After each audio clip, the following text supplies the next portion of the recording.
DFG Science TV. Bonded concrete. Braking tests. How strong is ultra strong? The destructive tests of the pre-stressed concrete beam have been completed.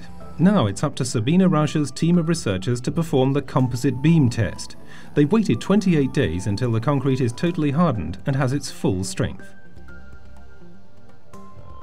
Just to recap, back in episode 4 the researchers made the composite beam.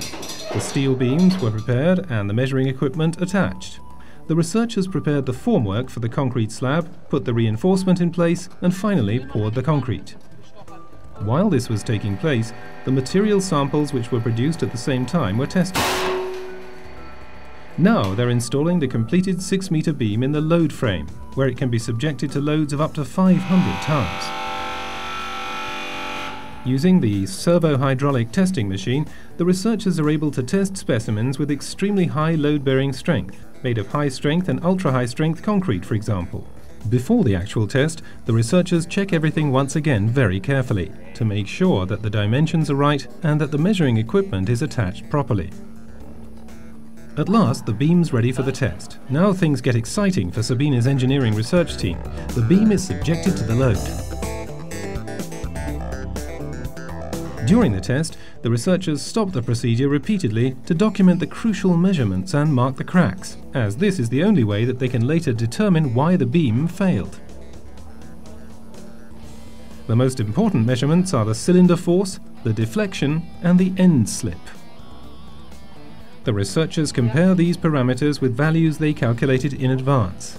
Yes, the theoretical and practical values seem to agree. Will it reach the load-bearing capacity they calculated? That's it. The compression zone of the composite beam has failed.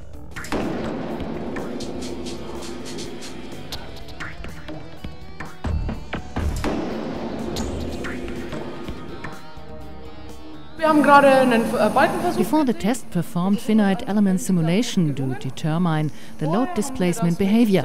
The simulation is shown by the green curve here, and the red curve shows the results from the test. There is a good match between the two curves. The test is over, but the work is far from finished. Now Sabine Rauscher and her team need to begin evaluating the test. What will the results reveal? Visit DFG Science TV for more information. Awaken the researcher within you.